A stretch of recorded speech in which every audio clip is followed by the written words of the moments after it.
उपासना समर्पण योग chapter 6 day 9। सभी को प्रणाम। जय गुरुदेव। परम पूज्य गुरुदेव वंदनीय माता जी को हृदय में धारण करते हुए आइए आज का स्वाध्याय प्रारंभ करते हैं। कल के स्वाध्याय में हम लोगों ने जाना कि शब्दों और विचारों का अस्तित्व कभी भी नष्ट नहीं होता और यही वो विधा थी जिसके बल पर भारतीय योगी त्रिकालदर्शी कहे जाते थे, क्योंकि उनके पास वो शक्ति थी कि वो तीनों कालों में देख सकें कहाँ क्या हो रहा है। आज आइए हम लोग आगे पढ़ते हैं। गुरुदेव बताते हैं, सारांश यह है कि शब्दों और विचारों का अस्तित्व नष्ट नहीं होता। यही बात गायत्री मंत्र के विषय में है। अब तक असंख्यों महापुरुष श्रद्धा और साधना पूर्वक जो गायत्री मंत्र का जप करते आए हैं, उसका प्रभाव नष्ट नहीं हो गया है, वरन सूक्ष्म जगत में उसका अस्तित्व बना हुआ है। इतना ही नहीं, एक प्रकार के पदार्थों का एक स्थान पर सम्मेलन होने के नियमानुसार उस समस्त गायत्री साधना का सूक्ष्म जगत में एकीकरण होकर एक ऐसी प्रबल आध्यात्मिक शक्ति उत्पन्न हो गई है कि यदि उसे विधि पूर्वक आकर्षित किया जाए तो उसके द्वारा बड़े बड़े कार्य संपन्न किए जा सकते हैं।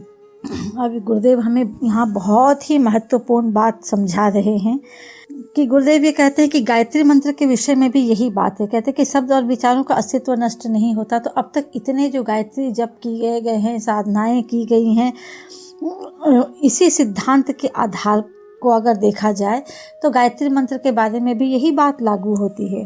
अब तक असंख्य महापुरुषों ने श्रद्धा पूर्वक और साधना पूर्वक जो इतनी गायत्री मंत्र का जप किया गया है, तो उसका प्रभाव तो नष्ट बिल्कुल भी नहीं हुआ है। वो पूरा का पूरा उसका प्रभाव जो है हमारे इस वातावरण में वो मौजूद है और सूक्ष्म जगत में इसका पूरा अस्तित्व जो है वो बना हुआ है। और ये सिद्धांत होता है कि एक जैसी चीज़ें आकर्षित होती रहती हैं अपनी इस पर।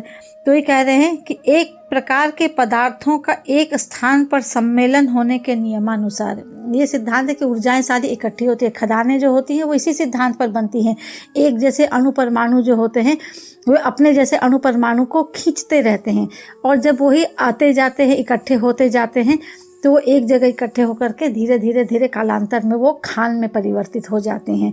तो वही कहते हैं कि इस तरह गायत्री मंत्र का जो इतना जप किया गया है, इतनी साधनाएं की गई हैं, वो सारे जप जो है इसी सिद्धांत को फॉलो करते हुए वो सारी चीज़ें जो है वो सूक्ष्म जगत में एकीकरण हो करके ऐसी आध्यात्मिक शक्ति उत्पन्न हो गई है इसके द्वारा कि अगर इसको हम विधि पूर्वक आकर्षित करें, अगर हम भी बहुत श्रद्धा के साथ, विश्वास के साथ गायत्री मंत्र का जप करें और ऐसी भावना करें कि हमारी भी जो जप की शक्ति है वो जा करके उन्हीं, फिर क्या, जब हम जप कर रहे हैं तो ऑलरेडी एक जप वहाँ पर पहले से वो मौजूद है, तो फिर से ये जा करके ये भी तो उसी के साथ में ऐड हो जा रहा है, तो इसकी शक्ति बहुत प्रबल हो जाती है। तो वे कह रहे हैं कि अगर इसे हम विधि पूर्वक आकर्षित करें तो इसके द्वारा बहुत बड़े बड़े कार्य संपन्न करने की क्षमता उसके अंदर आ जाती है और हम इसको आराम से कर सकते हैं। यही कारण है कि गायत्री साधना में हम जितना श्रम करते हैं उससे कई गुना फल हमको इस एकत्रित गायत्री शक्ति से प्राप्त हो जाता है। अनेक बार हम देखते हैं कोई व्यक्ति गायत्री साधना करते ही बड़े बड़े चमत्कार अनुभव करने लगता है, बड़ी बड़ी आपत्तियों से बच जाता है। उसका रहस्य यही है कि वह हार्दिक श्रद्धा या विश्वास के फलस्वरूप गायत्री के असीम शक्ति भंडार से सहायता पा जाता है और उसके असंभव समझे जाने वाले कार्य दैवी रीति से सिद्ध हो जाते हैं। मतलब गुरुदेव एकदम स्पष्ट बता दे रहे हैं कि गायत्री शक्ति महाशक्ति क्यों कही जाती है। पहले से ही वातावरण में गायत्री जप के जो सूक्ष्म ऊर्जा है वो इतनी ज़्यादा वातावरण में मौजूद है कि कोई भी व्यक्ति अगर गायत्री बहुत श्रद्धा और बहुत भाव के साथ जप करता है तो उसको जो पहले से ही एनर्जी मौजूद है उस एनर्जी की सहायता उसको प्राप्त होने लग जाती है, क्योंकि उसके साथ वो जो सिद्धांत है वो, क्योंकि हमारी साधनाएं भी जाकर के फिर उसी ऊर्जा के साथ वो मिलने लग जाती हैं। तो वही गुरुदेव कहते हैं कि हम जितना श्रम करते हैं गायत्री साधना के लिए उससे हमको कई गुना रिटर्न में हमको मिल जाता है, क्योंकि ऑलरेडी है ही है, हमने भेजी, वो वहाँ पर थी, उसके साथ वो ऐड हो गया और जब मेरे को रिटर्न आएगा तो उस एडिशन के साथ में रिटर्न आएगा। ये कितनी बड़ी बात हमें गुरुदेव मतलब बता रहे हैं। तो वही गुरुदेव कहते हैं कि वही समझा रहे हैं और ऐसा भी देखा गया है कि कई बार ऐसा होता भी, हम लोग भी सुनते हैं, अनुभव भी करते हैं कि गायत्री साधना करते ही कोई कहते हम तो गायत्री साधना नहीं करते थे, जब से हम गायत्री साधना से जुड़े हमारे साथ तो बड़ा ही कमाल हो गया, बड़ा ही चमत्कार हो गया। ये चमत्कार कैसे घटित होता है ये हमें आज समझ में आ रहा है। गुरुदेव जो बता रहे हैं कि बड़ी बड़ी आपत्तियां आती हैं, लेकिन गायत्री जप के द्वारा उस आपत्तियों का निवारण हो जाता है। तो उसका रहस्य क्या है, यही गुरुदेव ने हमें समझाया है कि हम जब करना शुरू करते हैं तो ऑलरेडी जाकर के उस शक्ति के भंडार से जुड़ जाते हैं, और हमारी श्रद्धा और विश्वास जो है उस भंडार के साथ जब जुड़ते हैं तो वो श्रद्धा विश्वास जितना ज़्यादा उसकी मात्रा जितनी ज़्यादा होती है उतनी ज़्यादा मात्रा में वो शक्तियों का भंडार जो है हमारी तरफ आकर्षित होने लगता है, और उसके अनुसार ही हमें फल मिलता है।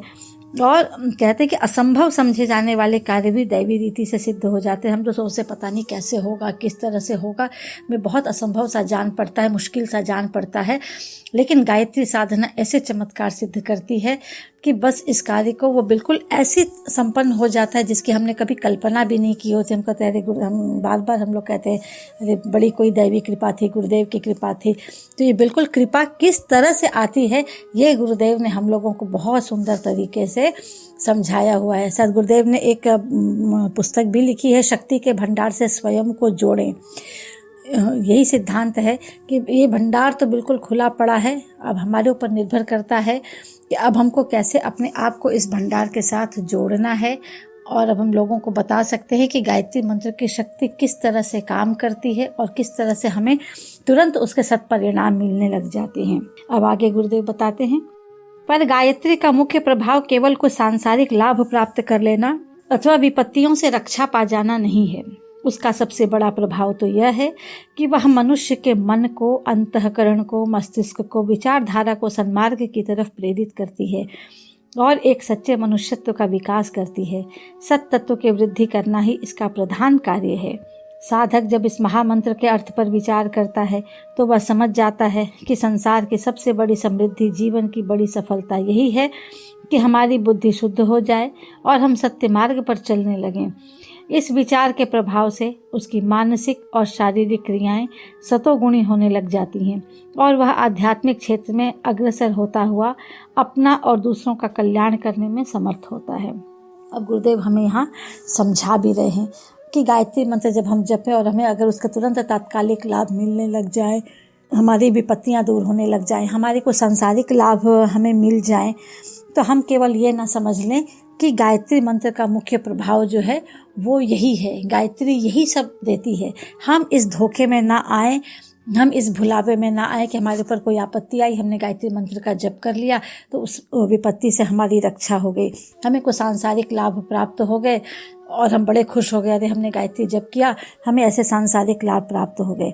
गुरुदेव हमें बिल्कुल चेतावनी दे रहे हैं, बिल्कुल अच्छे से समझा रहे हैं कि गायत्री मंत्र का सबसे बड़ा प्रभाव क्या है। गायत्री मंत्र जो है क्या करती है, वह देखिए गुरुदेव एक एक शब्दों पर गौर करने लायक है।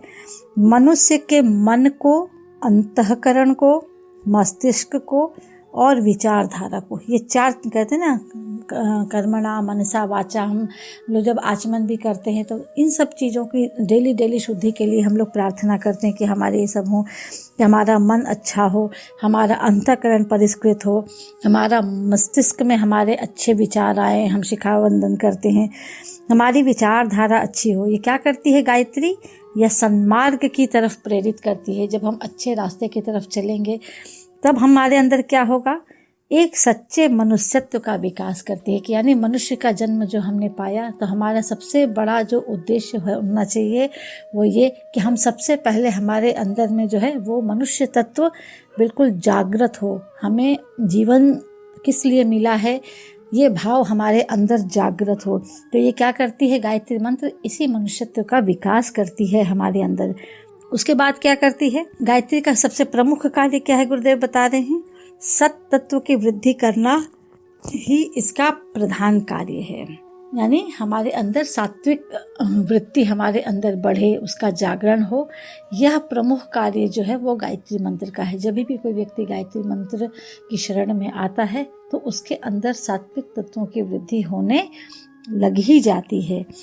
फिर क्या कहते हैं गुरुदेव, साधक जब इस महामंत्र के अर्थ पर विचार करता है, यानी कोई भी जब साधना पथ पर आरूढ़ होता है गायत्री के, और जब वो इसका बार बार गुरुदेव हमें समझाते भी आए कि पहले गायत्री क्या कहती है, गायत्री मंत्र का अर्थ क्या है, हम इसको समझ लें, इस पर चिंतन करें, उसके बाद जब हम जप करते हैं तो उसका बहुत अच्छा प्रभाव हमारे मानस पटल पर पड़ता है।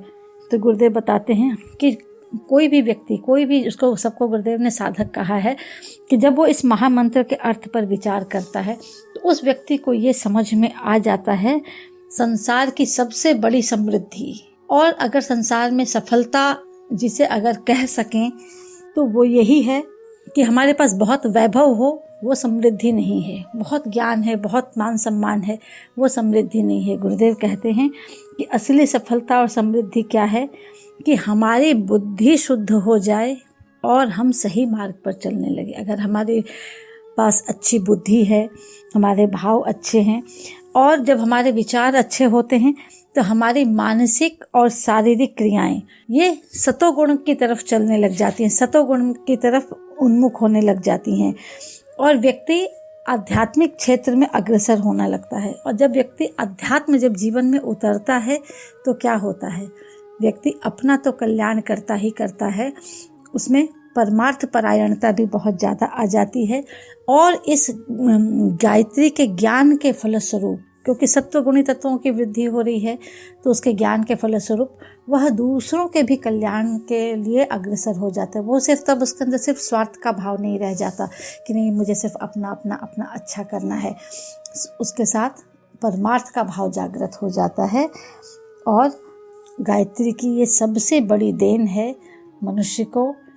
आइए हम सब भी, गुरुदेव जो हमें समझाना चाह रहे हैं कि हमें गायत्री द्वारा किस चीज़ की प्राप्ति की ओर अग्रसर होना चाहिए, तो वो है कि हम सभी अपने विचारों को परिष्कृत करने की ओर अग्रसर हों, ताकि हमारे मानसिक और शारीरिक क्रियाएं सतोगुण की तरफ आगे बढ़ें और हम आध्यात्मिक क्षेत्र में भी आगे बढ़ें और अपना तो कल्याण करें ही करें।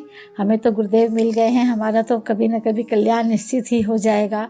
हम साथ में औरों को भी हम औरों के लिए भी प्रेरणा स्रोत बन सकें, उनके भी जीवन में बदलाव ला सकें। गुरुदेव की कृपा से यही प्रार्थना करें। और गायत्री मंत्र के क्या लाभ हैं, आज हमने इसको बहुत अच्छी तरह से समझा, तो हम इसको इसी तरह से जीवन में उतारने का भी, औरों को भी समझाने का प्रयास करें। इसी के साथ आज के स्वाध्याय को यहीं विराम देंगे। सभी को प्रणाम। जय।